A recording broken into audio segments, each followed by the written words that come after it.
Bien-aimés frères et sœurs, vous connaîtrez la vérité et la vérité vous affranchira. Ça, c'est pas moi qui le dis, c'est la Bible qui le dit.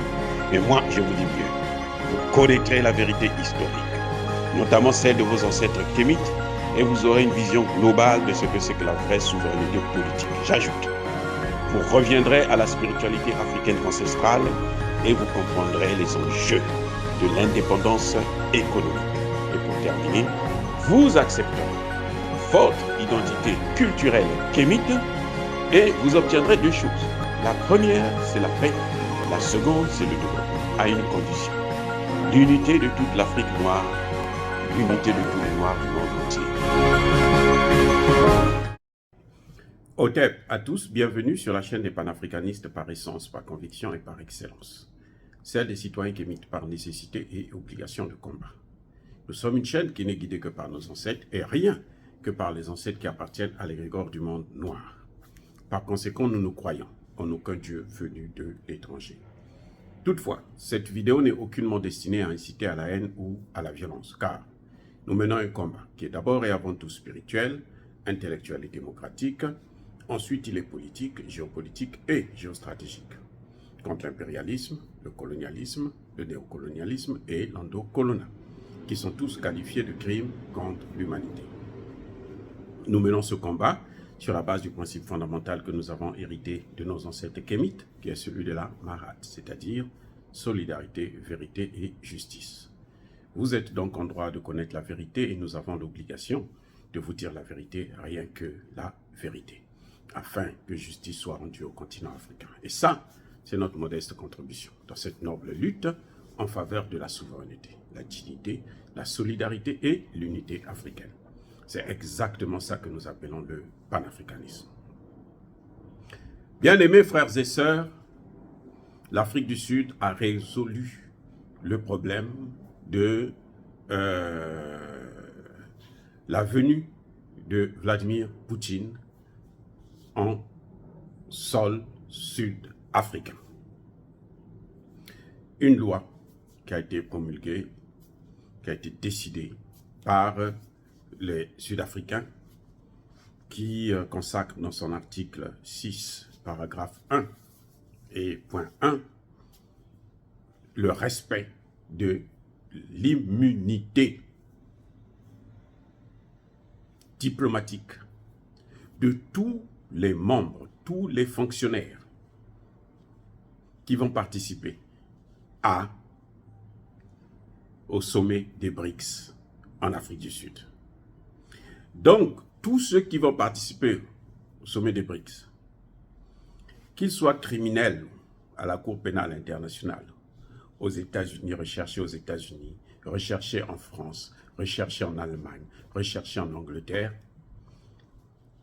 en Afrique du Sud, ils rentreront et ils sortiront sans que rien ne puisse les arriver. Eh oui, c'est clair, c'est fini. Il n'y a plus question de débat là-dessus. L'OTAN a échoué. Le dernier coup de marteau qu'il voulait donner contre Poutine, en tout cas, ça a échoué. Et l'Afrique du Sud a affirmé sa grandeur. L'Afrique du Sud vient encore de montrer que c'est un pays, malgré le fait que, je vous ai déjà dit, qu'il y a des villes dans lesquelles il n'y a que des Blancs et les Noirs n'ont pas accès à ces villes-là. Malgré cet apartheid-là, l'Afrique du Sud, qui est gouvernée par des Noirs, ne toléreront plus que ceux-là qui ont soutenu l'apartheid pendant très longtemps puissent continuer à dominer et à gérer ce pays depuis leur capitale. Ça ne m'étonne pas personnellement. Eh oui. Donc, puisqu'il y avait déjà le secrétaire général de l'ANC et Julius Malema, le président du parti Freedom quelque chose, ils avaient déjà pris position. Ils avaient dit que si Poutine est en droit, il sera le bienvenu ici. Il y a une troisième partie, un autre parti sud-africain, le Congrès, je crois, africain, qui lui a été même plus radical. Il dit que nous allons assurer une sécurité particulière pour Poutine à son arrivée jusqu'à son départ, pour que rien ne puisse lui arriver sur le sol sud-africain. Et donc, avec de telles positions, si le président Ramaphosa avait choisi une autre option, croyez-moi, au niveau de l'ANC, son parti, il n'aurait plus aucune crédibilité. Et pour lui, politiquement, il serait terminé. Mais ce qui est avantageux avec une telle position, c'est de montrer que, effectivement, l'Afrique du Sud, les dirigeants sud-africains ne sont pas des lèche-culs, comme disait Donald Trump, hein, de Macron qui est allé lécher le cul de Xi Jinping en Chine. Oui, ils ont montré que c'est un État souverain qui ne s'attend pas à, qui n'a pas des ordres à recevoir de qui que ce soit, même pas des États-Unis, même pas de la France, de l'Angleterre ou de l'Allemagne ou de l'OTAN. Et ce serait quand même surprenant que l'Afrique du Sud organise, reçoit donc les pays du BRICS et qu'un membre influent, important des BRICS ne puisse pas avoir accès parce que les Occidentaux ont décidé que s'il arrive là-bas en Afrique du Sud, pas en Allemagne, pas en France, en Afrique du Sud, qu'on l'arrête et qu'on l'amène à La Haye, c'est ridicule. C'est ridicule. Donc voilà, ce que nous disions la dernière fois, que Poutine devrait fouler le sol sud-africain à travers les points de vue donc, du secrétaire général de l'ANC, de Julius Malema, ça ne fait que confirmer ce qui est en train de se passer aujourd'hui, ce qui est en train de se passer maintenant en Afrique du Sud. Et nous saluons une telle décision parce que le monde entier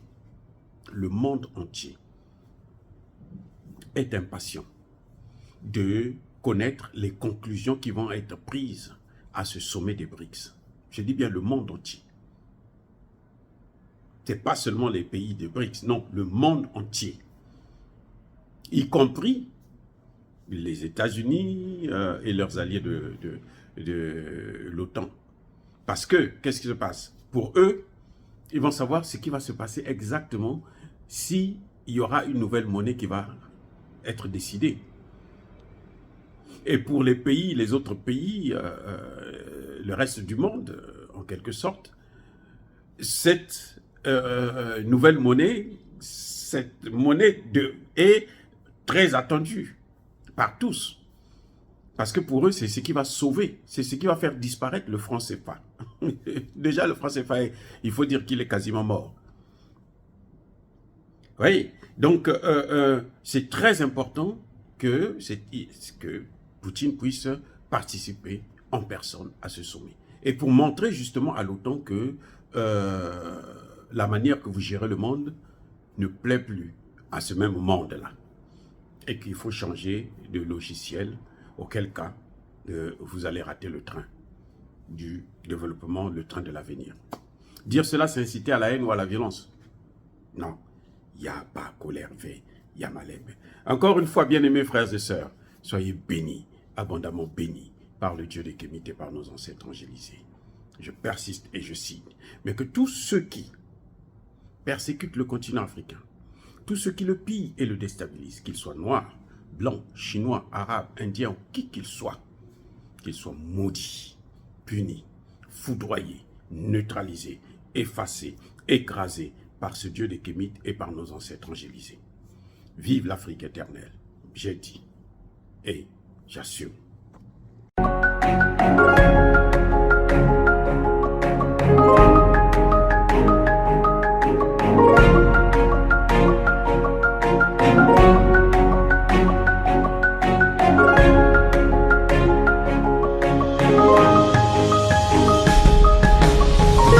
Eux, ils marchent par la foi et non par la vue.